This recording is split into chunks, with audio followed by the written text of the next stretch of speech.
Welcome to today's Triple Z. The Triple Z podcast is a daily program that you can use to help you fall asleep each night. Just turn down the volume, lay back, relax, and enjoy as you fall asleep. 20,000 Leagues Under the Sea is a classic science fiction novel written by the French author Jules Verne.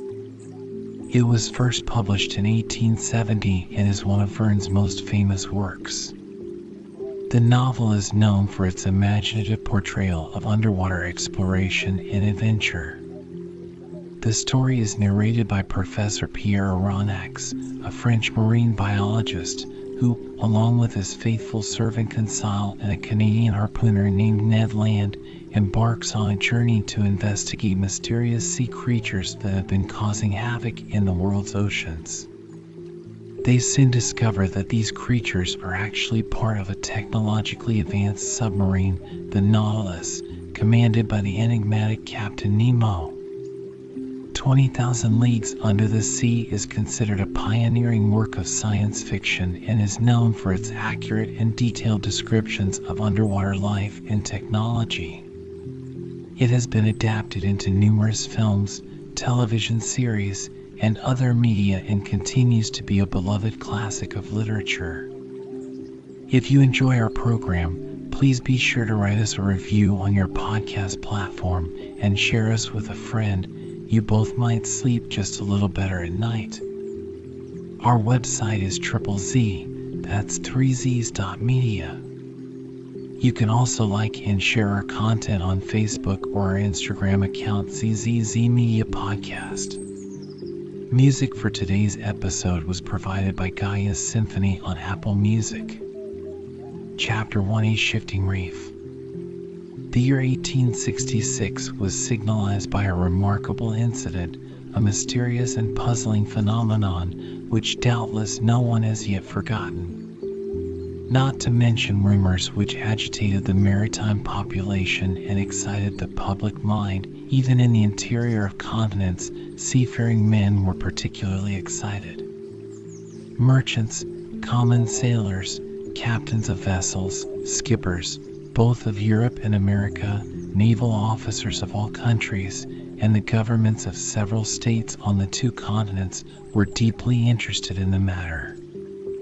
For some time past, vessels had been met by an enormous thing, a long object, spindle-shaped, occasionally phosphorescent, and infinitely larger and more rapid in its movements than a whale.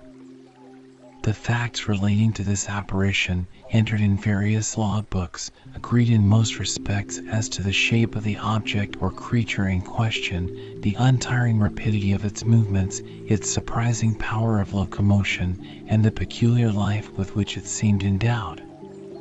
If it was a cetacean, it surpassed in size all those hitherto classified in science. Taking into consideration the mean of observations made at divers times, rejecting the timid estimate of those who assigned to this object a length of 200 feet, equally with the exaggerated opinions which set it down as a mile in width and 3 in length, we might fairly conclude that this mysterious being surpassed greatly all dimensions admitted by the theologists of the day, if it existed at all.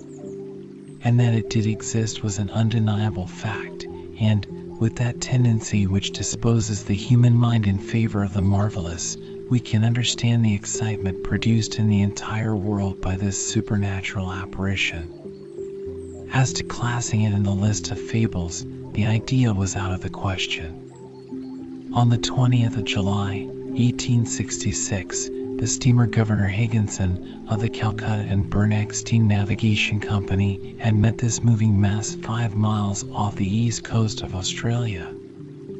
Captain Baker thought at first that he was in the presence of an unknown sandbank. He even prepared to determine its exact position when 2 columns of water, projected by the inexplicable object, shot with a hissing noise 150 feet up into the air. Now, unless the sandbank had been submitted to the intermittent eruption of a geyser, the Governor Higginson had to do neither more nor less than with an aquatic mammal, unknown till then, which threw up from its blowholes columns of water mixed with air and vapor. Similar facts were observed on the 23rd of July in the same year in the Pacific Ocean by the Columbus of the West India and Pacific Steam Navigation Company. But this extraordinary cetaceous creature could transport itself from one place to another with surprising velocity, as, in an interval of 3 days, the Governor Higginson and the Columbus had observed it at 2 different points of the chart, separated by a distance of more than 700 nautical leagues. 15 days later, 2,000 miles farther off, the Helvetia of the Compagnie Nationale and the Shannon of the Royal Mail Steamship Company, sailing to windward in that portion of the Atlantic lying between the United States and Europe, respectively signaled the monster to each other in 42 degrees 15 minutes north lat. And 60 degrees 35 minutes west long.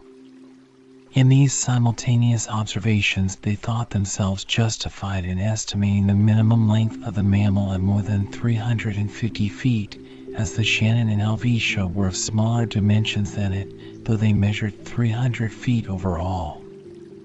Now the largest whales, those which frequent those parts of the sea round the Aleutian, Kolomic, and Umgullic Islands, have never exceeded the length of 60 yards, if they attain that. These reports arriving one after the other, with fresh observations made on board the transatlantic ship Pereire, a collision which occurred between the Etna of the Inman line and the monster, a process verbal directed by the officers of the French frigate Normandy, a very accurate survey made by the staff of Commodore Fitzjames on board the Lord Clyde, greatly influenced public opinion. Light-thinking people jested upon the phenomenon, but grave practical countries, such as England, America, and Germany, treated the matter more seriously. In every place of great resort, the monster was the fashion. They sang of it in the cafes, ridiculed it in the papers, and represented it on the stage. All kinds of stories were circulated regarding it.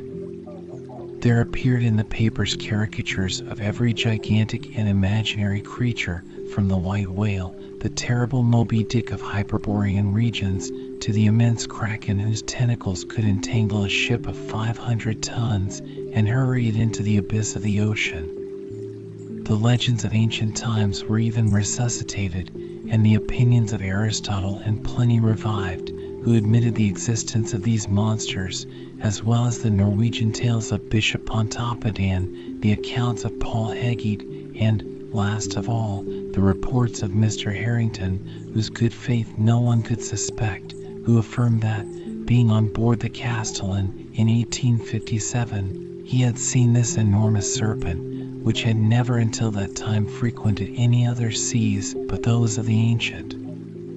Constitutional. Then burst forth the interminable controversy between the credulous and the incredulous in the societies of savants and the scientific journals. The question of the monster inflamed all minds. Editors of scientific journals, quarreling with believers in the supernatural, spilled seas of ink during this memorable campaign, some even drawing blood, for, from the sea serpent they came to direct personalities. For 6 months war was waged with various fortune in the leading articles of the Geographical Institution of Brazil, the Royal Academy of Science of Berlin, the British Association, the Smithsonian Institution of Washington, in the discussions of the Indian archipelago, of the cosmos of the Abbé Moigno, in the Mittheilungen of Petermann, in the scientific chronicles of the great journals of France and other countries. The cheaper journals replied keenly and with inexhaustible zest. These satirical writers parroted a remark of Linnaeus, quoted by the adversaries of the monster, maintaining that nature did not make fools, and adjured their contemporaries not to give the lie to nature by admitting the existence of krakens, sea serpents, Moby Dicks, and other lucubrations of delirious sailors. At length an article in a well-known satirical journal by a favorite contributor, the chief of the staff, settled the monster, like Hippolytus, giving it the death blow amidst an universal burst of laughter. Wit had conquered science. During the first months of the year 1867, the question seemed buried, never to revive, when new facts were brought before the public. It was then no longer a scientific problem to be solved, but a real danger seriously to be avoided. The question took quite another shape. The monster became a small island, a rock, a reef, but a reef of indefinite and shifting proportions. On the 5th of March, 1867, the Moravian of the Montreal Ocean Company, finding herself during the night in 27 degrees 30 minutes lat. And 72 degrees 15 minutes long, struck on her starboard quarter a rock, marked in no chart for that part of the sea. Under the combined efforts of the wind and its 400 horsepower, it was going at the rate of 13 knots.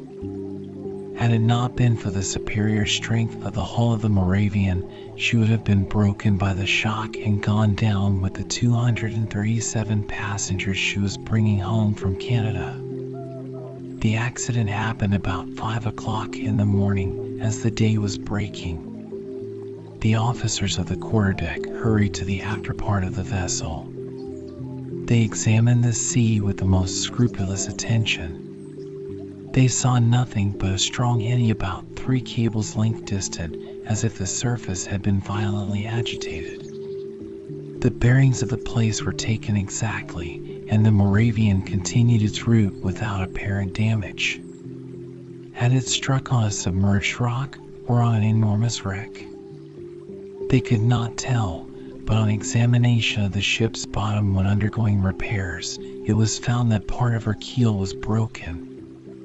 This fact, so grave in itself, might perhaps have been forgotten like many others if, 3 weeks after, it had not been reenacted under similar circumstances. But, thanks to the nationality of the victim of the shock, thanks to the reputation of the company to which the vessel belonged, the circumstance became extensively circulated. The 13th of April, 1867, the sea being beautiful, the breeze favorable, the Scotia of the Cunard Company's line found herself in 15 degrees 12 minutes long and 45 degrees 37 minutes lat. She was going at the speed of 13 knots and a half. At 17 minutes past 4 in the afternoon, whilst the passengers were assembled at lunch in the great saloon, a slight shock was felt on the hull of the Scotia, on her quarter, a little aft of the port paddle. The Scotia had not struck, but she had been struck, and seemingly by something rather sharp and penetrating than blunt. The shock had been so slight that no one had been alarmed, had it not been for the shouts of the carpenter's watch, who rushed onto the bridge, exclaiming, "We are sinking! We are sinking!" At first the passengers were much frightened, but Captain Anderson hastened to reassure them. The danger could not be imminent. The Scotia, divided into 7 compartments by strong partitions, could brave with impunity any leak. Captain Anderson went down immediately into the hold. He found that the sea was pouring into the 5th compartment, and the rapidity of the influx proved that the force of the water was considerable. Fortunately, this compartment did not hold the boilers, or the fires would have been immediately extinguished. Captain Anderson ordered the engines to be stopped at once, and one of the men went down to ascertain the extent of the injury. Some minutes afterwards they discovered the existence of a large hole of 2 yards in diameter in the ship's bottom. Such a leak could not be stopped, and the Scotia, her paddles half submerged, was obliged to continue her course. She was then 300 miles from Cape Clear, and after 3 days' delay, which caused great uneasiness in Liverpool, she entered the basin of the company. The engineers visited the Scotia, which was put in dry dock. They could scarcely believe it possible. At 2 yards and a half below watermark was a regular rent in the form of an isosceles triangle. The broken place in the iron plates was so perfectly defined that it could not have been more neatly done by a punch. It was clear, then, that the instrument producing the perforation was not of a common stamp, and after having been driven with prodigious strength, and piercing an iron plate 13/8 inches thick, had withdrawn itself by a retrograde motion truly inexplicable. Such was the last fact, which resulted in exciting once more the torrent of public opinion. From this moment all unlucky casualties which could not be otherwise accounted for were put down to the monster. Upon this imaginary creature rested the responsibility of all these shipwrecks, which unfortunately were considerable, for of 3,000 ships whose loss was annually recorded at Lloyd's, the number of sailing and steamships supposed to be totally lost, from the absence of all news, amounted to not less than 200. Now, it was the monster who, justly or unjustly, was accused of their disappearance, and, thanks to it, communication between the different continents became more and more dangerous. The public demanded peremptorily that the seas should at any price be relieved from this formidable cetacean. Chapter 2: Pro and Con. At the period when these events took place, I had just returned from a scientific research in the disagreeable territory of Nebraska in the United States. In virtue of my office as assistant professor in the Museum of Natural History in Paris, the French government had attached me to that expedition. After 6 months in Nebraska, I arrived in New York towards the end of March, laden with a precious collection. My departure for France was fixed for the first days in May. Meanwhile, I was occupying myself in classifying my mineralogical, botanical, and zoological riches when the accident happened to the Scotia. I was perfectly up in the subject, which was the question of the day. How could I be otherwise? I have read and reread all the American and European papers without being any nearer a conclusion. This mystery puzzled me. Under the impossibility of forming an opinion, I jumped from one extreme to the other. That there really was something could not be doubted, and the incredulous were invited to put their finger on the wound of the Scotia. On my arrival at New York, the question was at its height. The hypothesis of the floating island and the unapproachable sandbank, supported by minds little competent to form a judgment, was abandoned. And, indeed, unless this shoal had a machine in its stomach, how could it change its position with such astonishing rapidity? From the same cause, the idea of a floating hull of an enormous wreck was given up. There remained then only two possible solutions of the question, which created two distinct parties. On one side, those who were for a monster of colossal strength; on the other, those who were for a submarine vessel of enormous motive power. But this last hypothesis, plausible as it was, could not stand against inquiries made in both worlds. That a private gentleman should have such a machine at his command was not likely.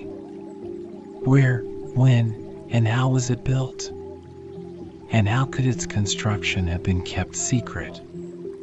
Certainly a government might possess such a destructive machine. And in these disastrous times, when the ingenuity of man has multiplied the power of weapons of war, it was possible that, without the knowledge of others, a state might try to work such a formidable engine. After the Chassepos came the torpedoes, after the torpedoes the submarine rams, then the reaction. At least, I hope so. But the hypothesis of a war machine fell before the declaration of governments. As public interest was in question and transatlantic communications suffered, their veracity could not be doubted. But I'll admit that the construction of this submarine boat had escaped the public eye. For a private gentleman to keep the secret under such circumstances would be very difficult, and for a state whose every act is persistently watched by powerful rivals, certainly impossible. After inquiries made in England, France, Russia, Prussia, Spain, Italy, and America, even in Turkey, the hypothesis of a submarine monitor was definitely rejected. Upon my arrival in New York, several persons did me the honor of consulting me on the phenomenon in question. I had published in France a work in quarto, in 2 volumes, entitled Mysteries of the Great Submarine Grounds. This book, highly approved of in the learned world, gained for me a special reputation in this rather obscure branch of natural history. My advice was asked. As long as I could deny the reality of the fact, I confined myself to a decided negative. But soon, finding myself driven into a corner, I was obliged to explain myself categorically. And even the Honorable Pierre Aronnax, professor in the Museum of Paris, was called upon by the New York Herald to express a definite opinion of some sort. I did something. I spoke, for want of power to hold my tongue. I discussed the question in all its forms, politically and scientifically, and I give here an extract from a carefully studied article which I published in the number of the 30th of April. It ran as follows. After examining one by one the different hypotheses, rejecting all other suggestions, it becomes necessary to admit the existence of a marine animal of enormous power. The great depths of the ocean are entirely unknown to us. Soundings cannot reach them. What passes in those remote depths, what beings live, or can live, 12 or 15 miles beneath the surface of the waters, what is the organization of these animals, we can scarcely conjecture. However, the solution of the problem submitted to me may modify the form of the dilemma. Either we do know all the varieties of beings which people our planet, or we do not. If we do not know them all, if nature has still secrets and a theology for us, nothing is more conformable to reason than to admit the existence of fishes, or cetaceans of other kinds, or even of new species, of an organization formed to inhabit the strata inaccessible to soundings, and which an accident of some sort, either fantastical or capricious, has brought at long intervals to the upper level of the ocean. If, on the contrary, we do know all living kinds, we must necessarily seek for the animal in question amongst those marine beings already classed, and, in that case, I should be disposed to admit the existence of a gigantic narwhal. The common narwhal, or unicorn of the sea, often attains a length of 60 feet. Increase its size 5-fold or 10-fold, give it strength proportionate to its size, lengthen its destructive weapons, and you obtain the animal required. It will have the proportions determined by the officers of the Shannon, the instrument required by the perforation of the Scotia, and the power necessary to pierce the hull of the steamer. Indeed, the narwhal is armed with a sort of ivory sword, a halberd, according to the expression of certain naturalists. The principal tusk has the hardness of steel. Some of these tusks have been found buried in the bodies of whales, which the unicorn always attacks with success. Others have been drawn out, not without trouble, from the bottoms of ships, which they had pierced through and through, as a gimlet pierces a barrel. The Museum of the Faculty of Medicine of Paris possesses one of these defensive weapons, 2 yards and a quarter in length, and 15 inches in diameter at the base. Very well. Suppose this weapon to be 6 times stronger and the animal 10 times more powerful. Launch it at the rate of 20 miles an hour, and you obtain a shot capable of producing the catastrophe required. Until further information, therefore, I shall maintain it to be a sea unicorn of colossal dimensions, armed not with a halberd, but with a real spur, as the armored frigates or the rams of war, whose massiveness and motive power it would possess at the same time. Thus may this puzzling phenomenon be explained, unless there be something over and above all that one has ever conjectured, seen, perceived, or experienced, which is just within the bounds of possibility. These last words were cowardly on my part, but, up to a certain point, I wished to shelter my dignity as professor and not give too much cause for laughter to the Americans, who laugh well when they do laugh. I reserved for myself a way of escape. In effect, however, I admitted the existence of the monster. My article was warmly discussed, which procured it a high reputation. It rallied round it a certain number of partisans. The solution it proposed gave, at least, full liberty to the imagination. The human mind delights in grand conceptions of supernatural beings. And the sea is precisely their best vehicle, the only medium through which these giants, against which terrestrial animals, such as elephants or rhinoceroses, are as nothing, can be produced or developed. The industrial and commercial papers treated the question chiefly from this point of view. The Shipping and Mercantile Gazette, the Lloyd's List, the Packet Boat, and the Maritime and Colonial Review, all papers devoted to insurance companies which threatened to raise their rates of premium, were unanimous on this point. Public opinion had been pronounced. The United States were the first in the field, and in New York they made preparations for an expedition destined to pursue this narwhal. A frigate of great speed, the Abraham Lincoln, was put in commission as soon as possible. The arsenals were open to Commander Farragut, who hastened the army of his frigate, but, as it always happens, the moment it was decided to pursue the monster did not appear. For 2 months no one heard it spoken of. No ship met with it. It seemed as if this unicorn knew of the plots weaving around it.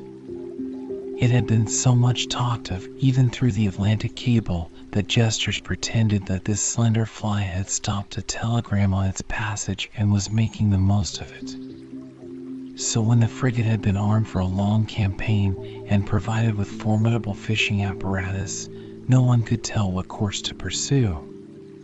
Impatience grew apace when, on the 2nd of July, they learned that a steamer of the line of San Francisco, from California to Shanghai, had seen the animal 3 weeks before in the North Pacific Ocean. The excitement caused by this news was extreme. The ship was revictualled and well stocked with coal. 3 hours before the Abraham Lincoln left Brooklyn Pier, I received a letter worded as follows. To M. Aronnax, Professor in the Museum of Paris, 5th Avenue Hotel, New York. SIR, if you will consent to join the Abraham Lincoln in this expedition, the government of the United States will with pleasure see France represented in the enterprise. Commander Farragut has a cabin at your disposal. Very cordially yours, J.B. Hobson, Secretary of Marine. Chapter I for my resolution. 3 seconds before the arrival of J.B. Hobson's letter, I no more thought of pursuing the unicorn than of attempting the passage of the North Sea. 3 seconds after reading the letter of the Honorable Secretary of Marine, I felt that my true vocation, the sole end of my life, was to chase this disturbing monster and purge it from the world. But I had just returned from a fatiguing journey, weary and longing for repose. I aspired to nothing more than again seeing my country, my friends, my little lodging by the Jardin des Plantes, my dear and precious collections. But nothing could keep me back. I forgot all fatigue, friends and collections, and accepted without hesitation the offer of the American government. Besides, thought I, all roads lead back to Europe for my particular benefit, and I will not hurry me towards the coast of France. This worthy animal may allow itself to be caught in the seas of Europe for my particular benefit, and I will not bring back less than half a yard of his ivory halberd to the Museum of Natural History. But in the meanwhile I must seek this narwhal in the North Pacific Ocean, which, to return to France, was taking the road to the antipodes. Conseil, I called in an impatient voice. Conseil was my servant, a true, devoted Flemish boy who had accompanied me in all my travels. I liked him, and he returned the liking well. He was phlegmatic by nature, regular from principle, zealous from habit, evincing little disturbance at the different surprises of life, very quick with his hands, and apt at any service required of him, and, despite his name, never giving advice even when asked for it. Conseil had followed me for the last 10 years wherever science led. Never once did he complain of the length or fatigue of a journey, never make an objection to pack his portmanteau for whatever country it might be, or however far away, whether China or Congo. Besides all this, he had good health, which defied all sickness, and solid muscles, but no nerves. Good morals are understood. This boy was 30 years old, and his age to that of his master is 15 to 20. May I be excused for saying that I was 40 years old? But Conseil had one fault. He was ceremonious to a degree, and would never speak to me but in the third person, which was sometimes provoking. Conseil, said I again, beginning with feverish hands to make preparations for my departure. Certainly I was sure of this devoted boy. As a rule, I never asked him if it were convenient for him or not to follow me in my travels, but this time the expedition in question might be prolonged, and the enterprise might be hazardous in pursuit of an animal capable of sinking a frigate as easily as a nutshell. Here there was matter for reflection even to the most impassive man in the world. What would Conseil say? Conseil, I called a third time. Conseil appeared. Did you call, sir? Said he, entering. Yes, my boy, make preparations for me and yourself too. We leave in 2 hours. As you please, sir, replied Conseil, quietly. Not an instant to lose. Lock in my trunk all traveling utensils, coats, shirts, and stockings without counting, as many as you can, and make haste. And your collections, sir, observed Conseil. We will think of them by and by. What? The Archaeotherium, the Hyracotherium, the Oreodons, the Carapotamus, and the other skins? They will keep them at the hotel. And your live Barbarossa, sir? They will feed it during our absence. Besides, I will give orders to forward our menagerie to France. We are not returning to Paris, then, said Conseil. Oh, certainly, I answered evasively by making a curve.